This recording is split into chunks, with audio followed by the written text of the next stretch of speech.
مرحبا بكم الناس الكل على موجات راديو اكسبريس اف ام بلاتو سبيسيال موجودين معاكم اليوم على اكسبريس اف ام مباشره نحكيو على لا كونفيرونس نوفو ريسك نوفو زوتي اللي تنظمها جوستومون ليسباف بزنس سكول موجودين في اوتيل كريات بالاس في وسط تونس نحكيو اليوم جوستومون على لو موند اي سورتو لو موند دي نوفو ريسك هذوما كيما قلنا لي نوفو زوتي وافوار لونور de recevoir justement معنا des experts de renommée international هوني نحكيو على un sujet plus que jamais d'actualité la manière dont les nouvelles menaces qui pèsent sur nos sociétés هوني باش نحكيو على المناخ باش نحكيو على les cyberattaques هذا الكل ce qui nous oblige اليوم à réinventer justement les outils de prévoyance اللي باش نزيدو نحكيو عليهم باكثر التفاصيل كالعاده راح تسمعوا فينا على les fréquences نتاعنا 103.6 لكن زيد على الديجيتال شين يوتيوب شين راديو اكسبريس اف ام وكذلك لا باج فيسبوك باج راديو اكسبريس اف ام وهذا بفضل الفريق اللي موجود معنا اليوم يماني بناصر في الاخراج تقوى مديوني في الاخراج الرقمي موجود معكم هنا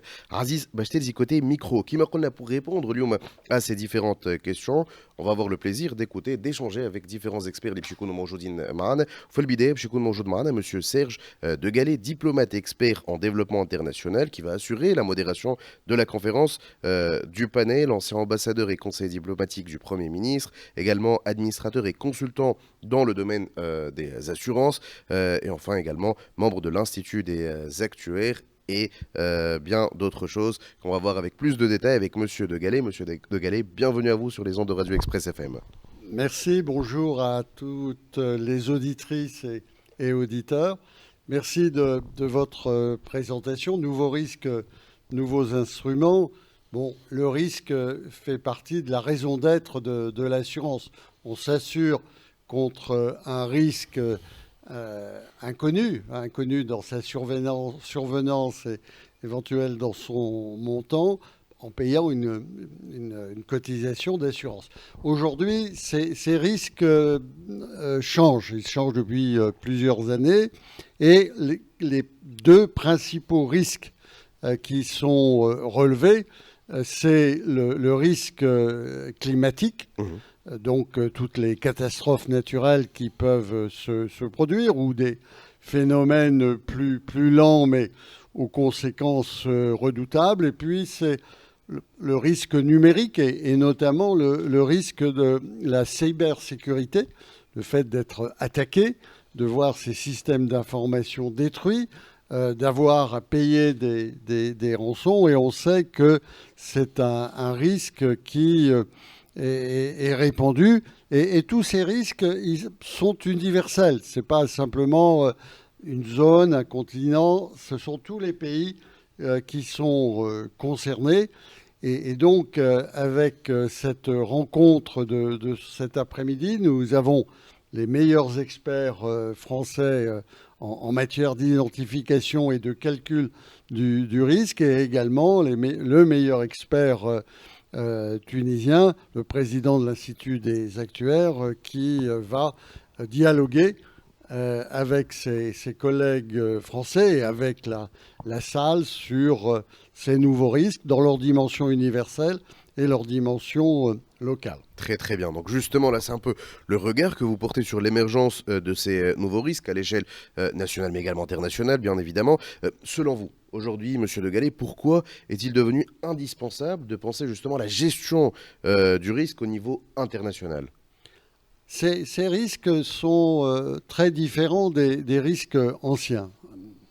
Avant, on assurait, et on assure toujours bien sûr, sa voiture. On sait que si on a un choc, c'est l'assurance qui paye, qui va payer la réparation des phares, qui va payer la réparation de la carrosserie. On s'assure contre l'incendie. Si la maison brûle, on a déclaré la valeur de la maison. Mais face à des risques comme le risque climatique, c'est-à-dire les inondations, la sécheresse, en France par exemple actuellement, nous avons un gros problème, c'est qu'avec la chaleur, la sécheresse, vous avez les terrains sous les maisons, qui souvent contiennent de l'argile, qui commencent à se contracter et qui démolissent les arbres, menacent les maisons. Ouais. Même chose pour les risques numériques, différentes natures. Il y a peu d'années, il y a eu une grande panne numérique dans le monde. Une bonne partie de la vie économique s'arrête et ceci a naturellement un coût. Et puis, comme je le disais il y a un instant, il y a les risques de cyberattaque. On entre dans votre système d'information, on possède toutes les données, on est capable d'arrêter le fonctionnement d'une usine, on est capable de mettre le feu à tel ou tel atelier. Et donc ça, ce sont des risques nouveaux. Et je dirais, ce sont à la fois, auparavant, c'était, disons, des risques relativement individualisés. Bon, votre voiture, votre maison, si vous prenez vos précautions, les risques d'incendie sont limités. Mais là, ce sont des risques un peu systémiques. Ouais. C'est-à-dire, c'est des problèmes généraux comme le réchauffement de la planète. C'est les avancées technologiques qui permettent aux pirates de la cybersécurité de mener des attaques. Et puis demain, ce sera les ordinateurs quantiques qui, par leur puissance de calcul, feront que toutes les sécurités que vous pourrez prendre pourront être contournées. Donc voilà. Ce sont des risques qu'on n'avait pas connus jusqu'alors.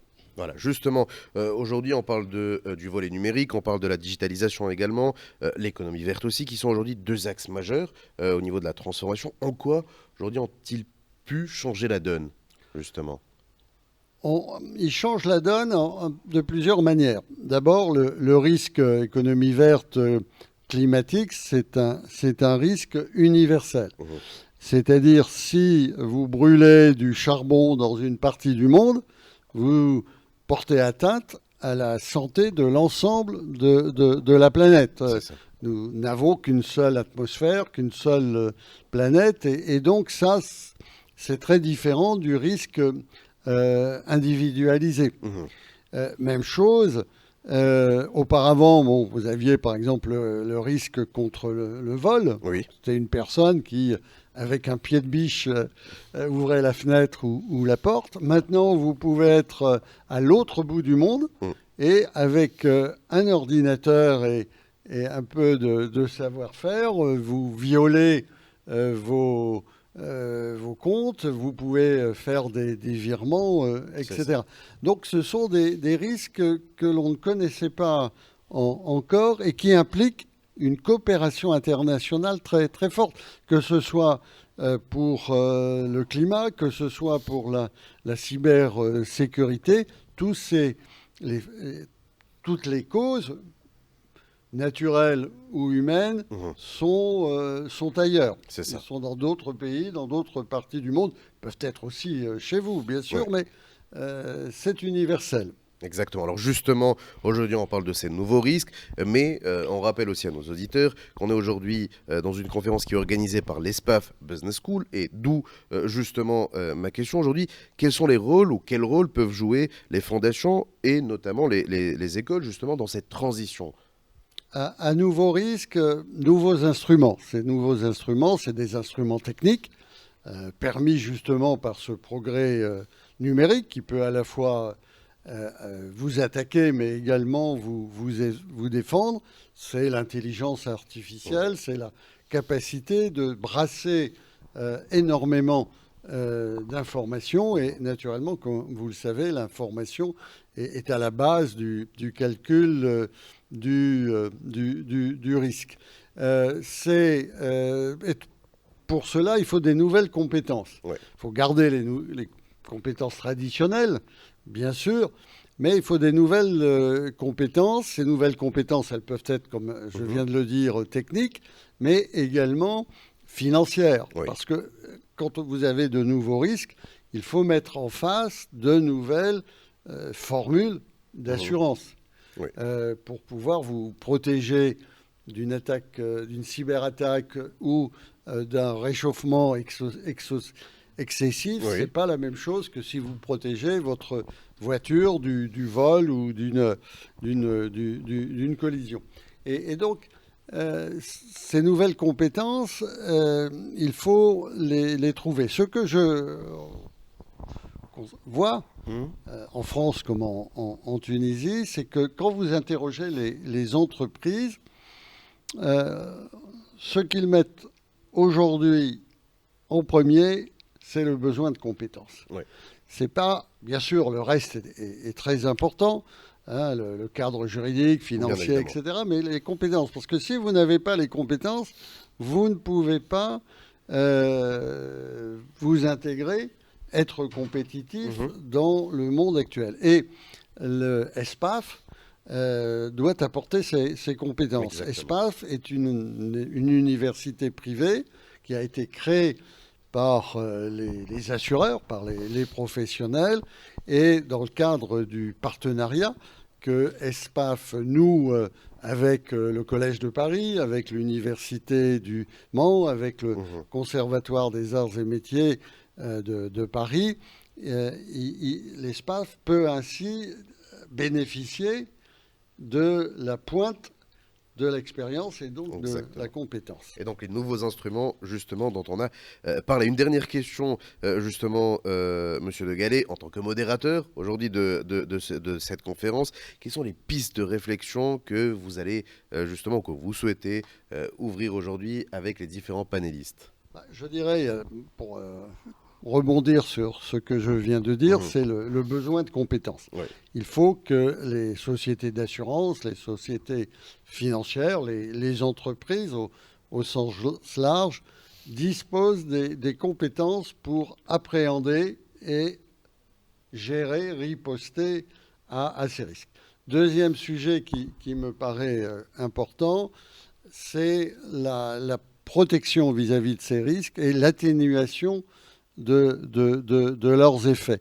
Je rencontrais il y a quelques jours le responsable d'une grande institution française d'assurance qui me disait, quand on investit 5 ou 6 euros dans la protection et l'atténuation, enfin quand on investit 1 euro dans la protection ou l'atténuation, en fait on fait des économies sur les sinistres, hein, sur les pertes qu'on risque de subir, de 5 ou 6. Donc, bien sûr, ça a toujours été le cas. Pour protéger sa maison, il faut mettre une bonne serrure. Ouais. Mais là, je dirais, et c'est une nouveauté, une originalité, il faut prendre des mesures globales. C'est ça. Et pour les assureurs, ils ont un intérêt direct à ce qu'ils ne raisonnent pas uniquement en termes de sinistres, mais également en termes de prévention des catastrophes et d'atténuation de leurs effets. Exactement, et justement, c'est ce dont aujourd'hui vous parlez lors de la conférence avec les différents panélistes qui vont être, eux, également présents avec nous par la suite. Merci beaucoup, Monsieur Serge De Gallet, d'avoir été avec nous, diplomate et expert en développement international en tant que modérateur de cet échange d'experts. Merci à vous. Aïchek. Merci beaucoup. Radio Express FM.